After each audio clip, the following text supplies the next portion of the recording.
Hi everyone, it's Annie, and today I am very excited to film this video about the 2021 Reading Women's Challenge. I was introduced to the Reading Women's podcast by my friend at Noelle7Pages. You should definitely check out her channel because she's amazing.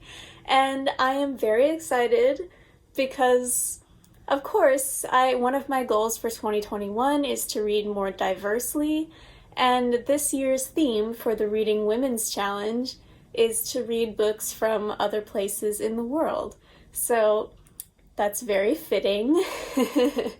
And I tried to pick books that were already on my TBR because my TBR on Goodreads is ridiculous. Like, I will not live long enough to finish all of these books. So I really want to actually read books that are on my to-read list, which is like almost 1,200 books by now, rather than finding new ones to add. Although I think I've added a couple of new ones to pick for these prompts. And of course, I'm not sure if I will get to all of these books, but I hope to. So without further ado, let's introduce the books. The first prompt is to read a book that has been on the long list for the JCB prize, and I chose Djinn Patrol on the Purple Line, also because it has the word purple in it, and so it'll count for the Buzzword-a-thon's February prompt, which is a color. So killing two birds with one stone here. The second prompt is a book written by an Eastern European author, and I chose Drive Your Plow Over the Bones of the Dead. This has been on my TBR for a while, and I am so excited for this. The third prompt is about incarceration. I chose Burial Rites. If you've watched my January TBR, you know that I'm planning to read it this January. And it's about a woman in rural Iceland who was accused of murder, and so she's sent to this isolated place as incarceration. And there's also a book that I was thinking about reading, but obviously I've already chosen Burial Rites. But the other book that could count for this was Betraying Big Brother, The Feminist Awakening in China. And I'm still wanting to read that, obviously. Not sure when, but I'm very interested in it. The next book is a cookbook by a woman of color, and I chose Solo by Anita Lowe. This book has been on my TBR for many years. I don't usually read cookbooks. I love to cook, and I love to watch cooking shows and cooking videos, but I don't usually use cookbooks because I can just find all the recipes I need online. I am very interested in this, and since it was already on my TBR, I'll read it. And in case you're not interested in this one, I also recommend any cookbook by Mangchi. She is an adorable Korean woman who makes such delicious Korean food. And I think I've read one of her cookbooks, yeah. She's just so cute and delightful, so I really recommend her books too. The next prompt is a protagonist older than 50 years old. This was actually a bit challenging at first, but then one of my friends recommended Fried Green Tomatoes. It's obviously a very famous book. I've never read it. My friend said she really liked it, so I'm probably going to choose this one. However, there is another one, The Storied Life of A.J. Fikry, not sure. But honestly, I don't really know anything about it. I just saw it on some other people's lists, and it was on my TBR already, although I don't remember adding it. That's the problem with such a long TBR. But either of those books could work. The next prompt is to read a South American author in translation. I actually already completed this prompt. Yay! I just finished reading Fever Dream by Samantha Schweblin. I loved it. By the way, it was so weird, but so suspenseful, and like, I could not put it down. I needed to figure it out. There was just, it was so well done. I loved it. Highly recommend. There is also another book that I had been thinking about reading for this prompt, and it is Tender in the Flesh. And I am still going to read this for another prompt. for another challenge, but yeah, I am very interested in that as well. The next prompt is to reread a favorite book. I don't usually reread books just because, as I said, I have such a long TBR and I'd rather read new stories than use that time to reread stories that I already know. I don't know, maybe there's a book that I really liked but I forgot. But I'm not sure. I have to think about this one, so we'll come back to it. The next prompt is to read a memoir by an Indigenous woman. I have two for this as well. The first one is Braiding Sweetgrass, and the second one is Heartberries. Again, I think I'm probably going to read both of these, especially because Indigithon happens in November, and of course, depending on the prompts for that read-a-thon, it might change, but I really want to read both of these anyway, so either one will work. The next prompt is to read a book by a neurodivergent author. For this one, I chose Lab Girl. It was a recommendation by other people in the Goodreads group for the Reading Women's Challenge. And prompt number 10 is to read a crime novel or thriller in translation. I am very excited about this prompt. I have both Out and the Aosawa Murders on my TBR, and I am really interested in both of these books.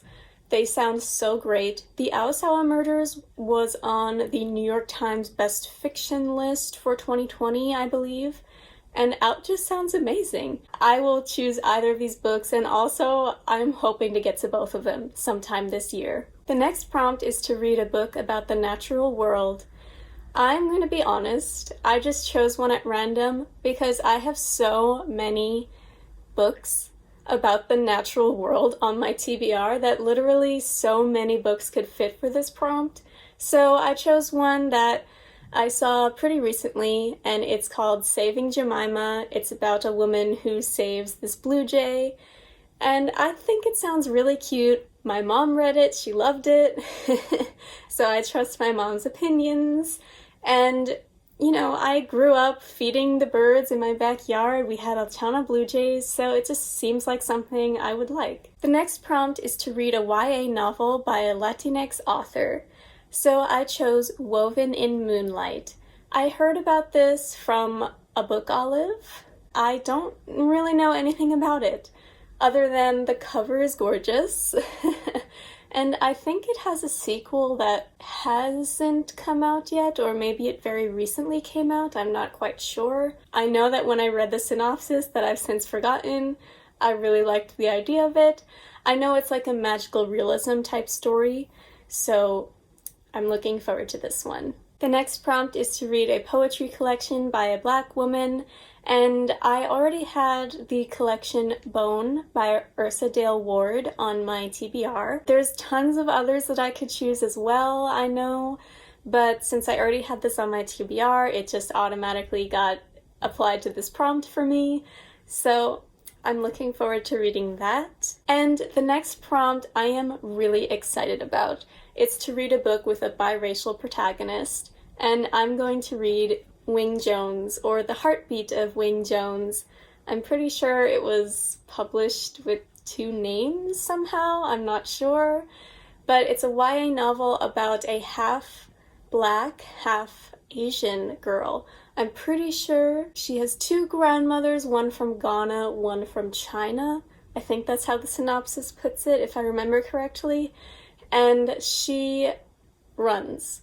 I love this cover, by the way. That's what originally attracted me to this book, and I've been meaning to read this for years. So I am so happy that it applies to this prompt, and I'll finally get to it. The next prompt is to read a Muslim middle grade novel, and I think, like many other people, I chose Other Words for Home, which is about a young Syrian refugee. And it's a very, very popular book, with good reason, I'm pretty sure, so I'm really looking forward to reading this as well. The next prompt is to read a queer love story. Again, there are so many books that will fit this prompt, especially that I'm planning on reading this year, So I just kind of picked one arbitrarily. I picked One Last Stop by Casey McQuiston. It's just arbitrary. I read a lot of literature with queer love stories, so I'm sure there will be others that will fit this prompt. It just depends on which one I get to first. Prompt number 17, I'm also very excited about. It's to read a book about a woman in politics. So there's two for this. One is Becoming by Michelle Obama, which everyone and their grandmother has read, but I haven't yet, and I know I need to, so I'm hoping to read that.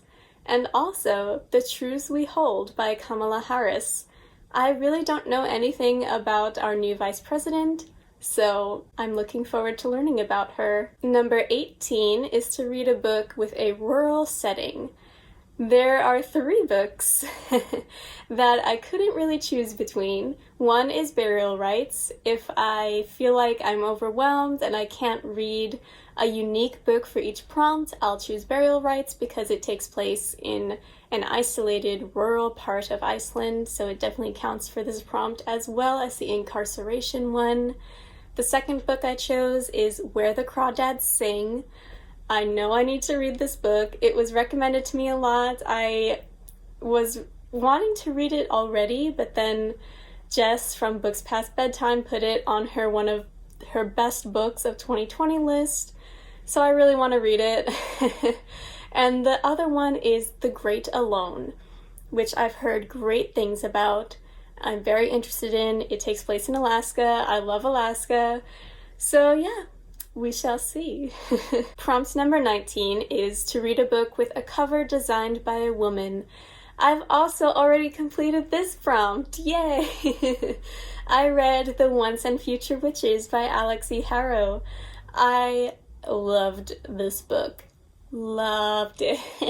You'll hear my thoughts about it in my January wrap-up at the beginning of February, but oh my god, this book was 5 stars. I am so glad that I'm pretty sure it was the first book I read this year, and it was 5 stars. It was absolutely amazing, and I'm very glad that I can count it for this challenge. The next book is to read a novel, or any book, I guess, by an Arab author in translation. This was hard for me to find. Very hard. I had quite a number of books by Arab authors that were originally already written in English, so it didn't count, but I had The Queue on my TBR, which is written by an Egyptian author. I'm really not sure exactly what it's about, but it was already on my TBR, so apparently I was interested in it enough to add it. So yeah, I will be reading that. Prompt number 21 is to read a book by a trans author. I also have 2 books that I'm interested in. The first one is I'm Afraid of Men, and it's a short read, I'm pretty sure. It's just sounds interesting to me. And the second one is Fierce Femmes and Notorious Liars. First of all, look at this cover. Beautiful. Love it so much. I think I'm probably going to choose this because just based on my reactions to talking about them, I seem more interested in this one right now. But yeah, I am very, very interested in this. So the next one is to read a fantasy novel by an Asian author. So I've already wanted to read The Poppy War, so I applied it to this prompt. Of course, there are other books on my TBR, like for so many of the other prompts that would fit for this, but I think The Poppy War is high priority. For number 23, it's to read a non-fiction book focused on social justice. And I picked one that is called The White Devil's Daughters, The Fight Against Slavery in San Francisco's Chinatown. It's something that I knew nothing about. It's a very intriguing topic. And of course, it's a fight against slavery, it's social justice. It just sounds super interesting. And I love nonfiction, so I love this prompt. And yeah, I really hope it's good. But also, if you guys have any other books that might fit this prompt, please let me know, because I'm definitely interested in reading more than just this one book. Alright, last 2 prompts, guys. The next prompt is to read a short story collection by a Caribbean author. I was very unsure about what to pick for this. Again, Noelle at Noelle 7 Pages recommended me The Rock Eaters, but it has not come out yet. It comes out in March, I believe, so I'm not sure about it, but the synopsis sounds very, very interesting. I'm not really a fan of short story collections, to be honest, so I'm not sure if I'm actually going to complete this prompt, just depending on my interest, but if this book gets some buzz and high ratings and people seem to really like it, I'll definitely give it a try. And the last prompt that I'm planning on reading for is a bonus prompt, and it is to read any book by Yoko Ogawa. I already had 2 of her books on my TBR. The first one is The Housekeeper and the Professor, which is the one I think I'm the most interested in. The second one is The Memory Police, which I think is her most famous novel. I am very interested in it, but The Housekeeper and the Professor was recommended to me by my Japanese professor, so it's definitely the highest priority for me. Alright guys, so that is it for my Reading Women's Challenge 2021 TBR video. If you guys have any other recommendations that you really want me to read and check out for any of these prompts, please let me know. I would be so grateful for it. And please let me know if you want to participate in the Reading Women's Challenge too. It'd be so fun to talk to you about it. Alright guys, thank you so much for watching, and don't forget to like and subscribe to my channel. I'll see you next time!